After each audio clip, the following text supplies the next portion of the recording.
going to join us. That is 100%. Even as I'm telling you, we are receiving a lot of information. People are sending us anonymously, telling us what is happening. So some things that we speak here, we speak with authority because it is information that we are receiving. I think now we go to what's next. I have now my two co-hosts. I've not yet given them time. So maybe for interest, at least I should accord them just a minute each to say hi. Starting with you, DK Gift. No, let's be fair enough. Let's start with Sesko. Sesko was here right before me. So Sesko, you go first. I know Sesko is doing multitasking. That's why I say start with you, because Sesko has been doing that. All right, no worries. Yeah. Good evening, good afternoon, good morning to every one of you who's listening. For you who's probably listened to me for the first time, my name is DK Gift. I am a young Kenyan, proud Kenyan, despite all that is going on. I'm a communications expert. I am a creative director with regards to graphic design, and I also major a lot in digital marketing, PR relations, and an extension of branding and brand management. Fabish is a very good friend of mine that I've made friends with over the last couple of months. He is one of those people that we sit in a space where we often agree and disagree, but always come to a very beautiful place of consensus, because we've understood that despite being different people with different values, different lines of thought, and different aspects of approach, we also have a single goal and objective, and that is to have a better Kenya, that is to redeem ourselves from this illegitimate, confused, and irresponsible government. And so we understand that. So despite despite how you may find that our conversations in a lot of times, if you listen to me on certain spaces and you listen to Fabish here, we may seem that we are normally speaking from two different sides of the coin. It is why you see that we are able to create a space where I'm able to come in, or he's able to come in somewhere, and I ask him to co-host with me, or he asks me to, gives me the privilege to co-host with him, so that we can also be able to show everybody that despite the difference of thought, as long as we have one goal, as long as we have one objective, as long as we have one target, that is what really matters. So I just want to say that as an introduction. I'm glad to be here. I'll have one or two views I'm going to share over the next maybe 40 minutes while I'm around with you guys, and for the time I'm going to have the mic. Yeah, thank you, Fabish, and asante for inviting me in. Yeah, welcome. Yeah, the reason why I bring DK Gift is because he's majoring in the civic education. And we have said that we cannot just be doing a blind civic education. So because I know the capacity of DK Gift, if he's going now to major on that civic education, even us, as we are doing, a radical revolution, we also need to be injecting, but we need a structured civic education and monitoring and evaluation, not just doing, because we have been always talking that we are doing civic education, but there is no evaluation. There is no monitoring to know at what extent, at what level have we do this civic education. No, not just going blindly. And also in the civic education, we have to pick those topics that elicits the hunger in people, where it touches people most. So, but if we pick every object and be going to do civic education, we just be like people preachers, and people will just take it as normal. So that is why I discussed with DK Gift. I told him, you are good in communication strategy. Now, as you are going to civic education, we will be together in this revolution, be updating us, do civic education, monitoring, and evaluation. And at least also in a revolution, we need sometimes our communication, our stand to be reaching there, even as we are doing civic education, so that even the time that we are calling for mass action, those people in civic education, they will say, yes, enough is enough, and we are calling civic mass action because of this, and you must join, even as we engage educating on other matters. So DK Gift is one of the resourceful, members that we have. And also another, my co-host, Sesko, who is a comrade, is very active in the comrade space. Tomorrow, we are having a space that we'll be discussing with comrades and nearly countrywide. So the movement is gaining momentum. And we request everyone also from different bodies, those who are in the the teachers, we also need to have you. The medics, we need also to have you. Now we have farmers, Mogambi, from Meru and Baimungi. These are people, they are farmers. Some also, they are working under this government that is discontented, and that is why they're in the movement. So we have even people from military here. They will not want to reveal themselves, but I can assure you 100%, we have them here, and they're supporting the movement for one reason or the other. Understand that even military, those working there, they are farmers. They are doing businesses and they are being oppressed also. So ukiona hivi Wakenya from all walks of life, they are not comfortable with this regime. Sio tu kwamba ati watu ambao tunakuja hapa ati ni watu ambao hatuna namna ama tuko namna gani. Yeah, so yes, Sesko, even before you go to Sesko, I'll add one thing that you just said. Yes, go ahead. Sorry, Fabish. I was saying, and I'll say it in 20 seconds. What you said is very keen in this sense. In a war, I just told you earlier, a war has soldiers. All the soldiers that you have do not do the same thing. You don't find all the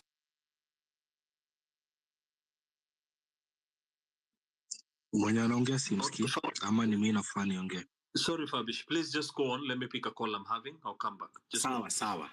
Nani alikuwa amesema? Ni Justus, Justus, I think tulikuwa kwa nani? Daniel ni alikuwa amekuja mbele yako, and then tukuje kwako Justus. Small Fabish.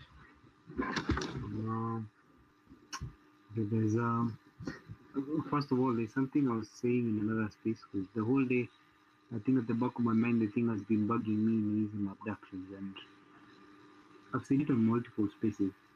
And now, since kindly come closer to the mic, we are really struggling to hear. Yeah. Yeah, I was saying, the probably since we're talking solutions only now, because complaining Nisha. First of all, I'll go with the abductions. There needs to be a running hashtag. I don't know how we're going to do it. I don't know who we need to talk to. I don't know how many people we need to talk to. There needs to be a running hashtag that says, ukiona using magarizama, abductors or whatever, ichoma those things. Like that should be a running narrative. Everybody knows. What do you do with the abductors cards? Ichoma those things. Like that needs to be like after 3 hour call, that should be the very next thing we do. Before that one's kuongea about what bill in parliament, extension of terms. Who gives a fuck? If you're dying, nobody cares right now. We do not care about the term limits right now. Okay? First of all, what we need now is to protect ourselves. So there needs to be a running narrative that expressly says our interaction with those cars is the job. That should be it. Now, the next thing, I hope I'm vizuri, yeah? Okay. Yes. Because I needed to put something in perspective, in case someone is still sold on the idea that somehow this is a legal war. You need to. I want you to see what Ruto had planned for us. Okay. I want you to see the Kenya that would be now had 25th of June not happened. Number one, the finance bill would be in action, and we all know what a messed up bill. Yeah, unanisikia? Mogambi, off your mic, I think the mic. Yes. Let me start. The finance bill would be in full throttle operation mode. All of us would be living under it. Then after that, we will shift. Remember, we already have the housing levy. Then you have the finance bill, which basically was crushing us to death. And then now we would have shift. And then after shift, Adani would be happening, and Ketrako would be happening, and the port of Mombasa would also be under Adani. Now, that is what was planned for us. That is what you would be living under right now. The sole and only reason you're not living under that is that we stopped it. Otherwise, ideally, the best case scenario for Ruto was that. And then immediately after that, Gachagua was supposed to be removed. And obviously, what other evil do you think that guy had planned for us? Like, if you are not sold to just how, like, this is what he did to the people that vote. He was doing that to when people loved him. Because guys who voted for the guy loved the guy. These are what he was, because he planned this. He did not plan all these things that he, in the 6 months, he planned them from the beginning. So that in those times that people loved him, were voting for him, this is what he looked at them and he had in plan for them. This is what he was planning. You see those sickening things I just said? This is what the guy genuinely had planned for the people that are bidding president. Now, can you imagine the things he's going to plan for us now that he knows we hate him? Like, can you even fathom if that is what he did to people when they loved him? Can you imagine the things he's going to plan for the next 3 years if he's still there now that he knows we hate him? Like, if that doesn't shock your brain into thinking, into even realizing we are in the fight of our lives, and there is no space for illegality, because yes, you'll go to courts. He's going to take all the money and he's going to pour it in those courts, And as we know, as Americans say, everyone has a price at some point. So now, and we don't know what that price is. We cannot put our hope. There's this saying that says you cannot rely on the kindness of monsters. You cannot live life while relying on the kindness of monsters. We do not know whether we cannot rely on the kindness of monsters, Ruto, and we cannot rely on the kindness of the judiciary, because we do not know at what point these guys are going to be like, hey, this is too much money. We have to take it. Like, we do not know what is the line for the judiciary, and we do not know whether they will crack or they will remain. We do not know. So we cannot live our lives expecting, hoping that the judiciary doesn't leave us alone. What if they do? What then? The only way to secure our future is to make sure that the future is actually in our hands. And the only way to do that is to make sure that the people who have power right now do not have it any longer.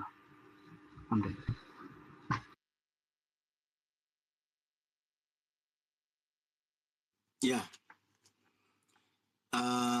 Let's hear from the lady, then I come to you, Justice. Yeah, a leader. Yeah, hello? Yes, go ahead.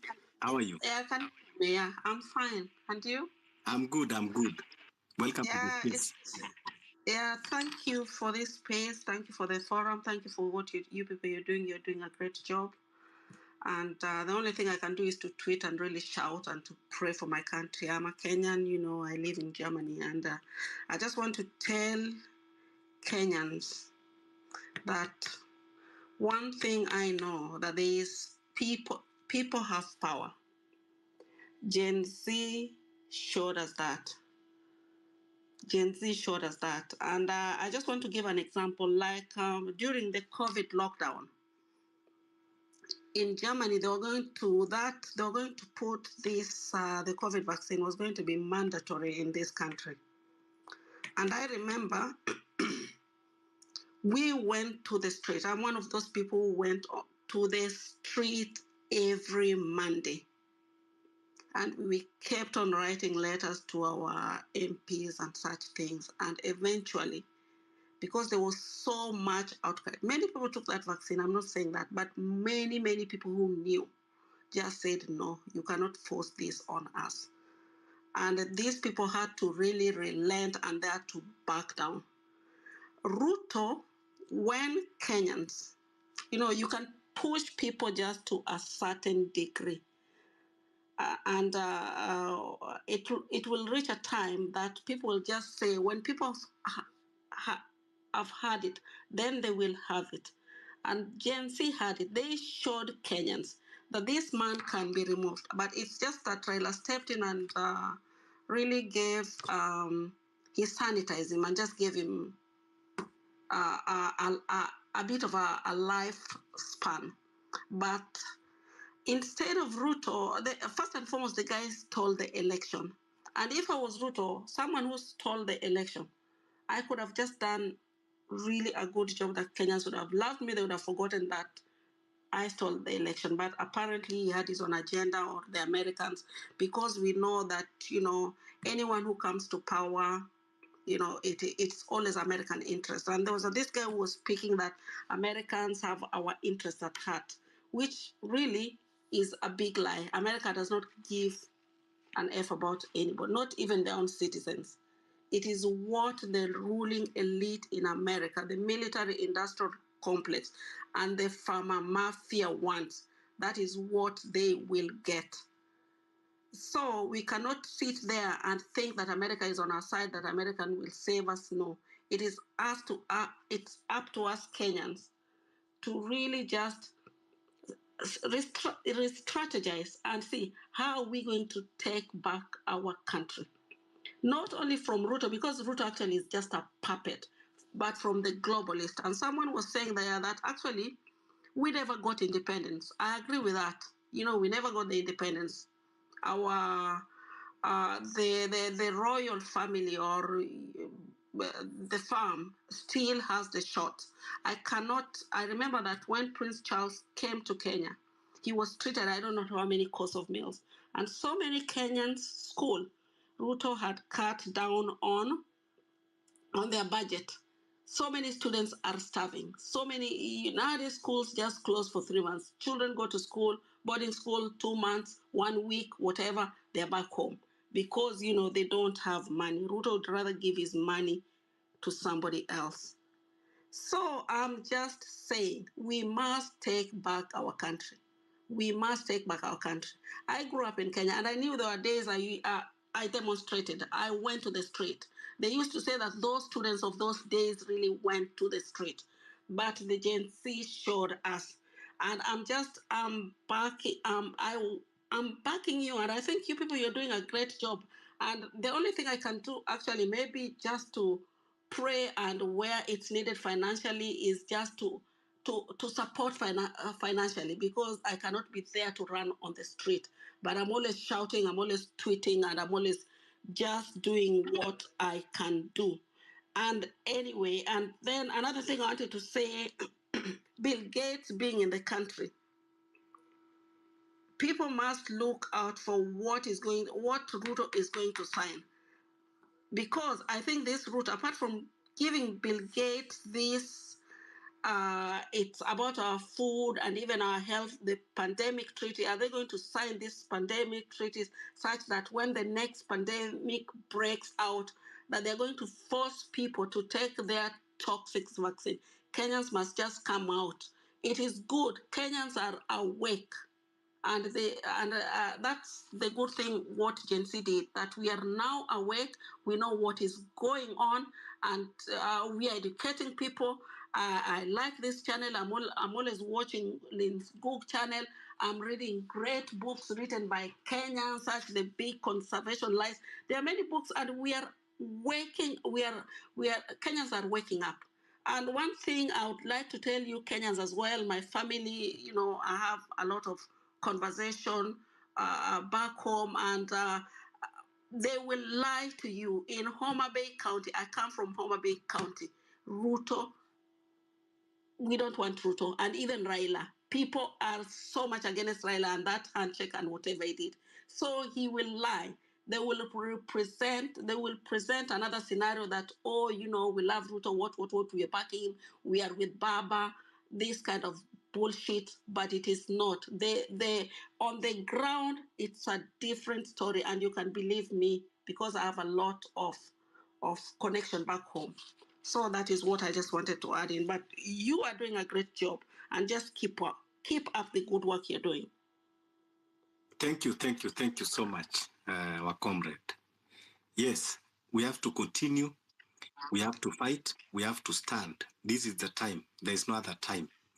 We cannot say that, oh, we are waiting for, I don't know what to ignite us. We already have enough in our plate. Our plate is already full. What do you want to talk again? Is it killings? Is it oppressive, punitive taxation? Name them. Is it selling of our national assets? Is it oppressive bills about agriculture, about water? Is it that you are bringing foreigners, giving them immunity? Is it about the vaccines that you want to set up here that we don't know? Then we become a guinea pigs for research. Eh?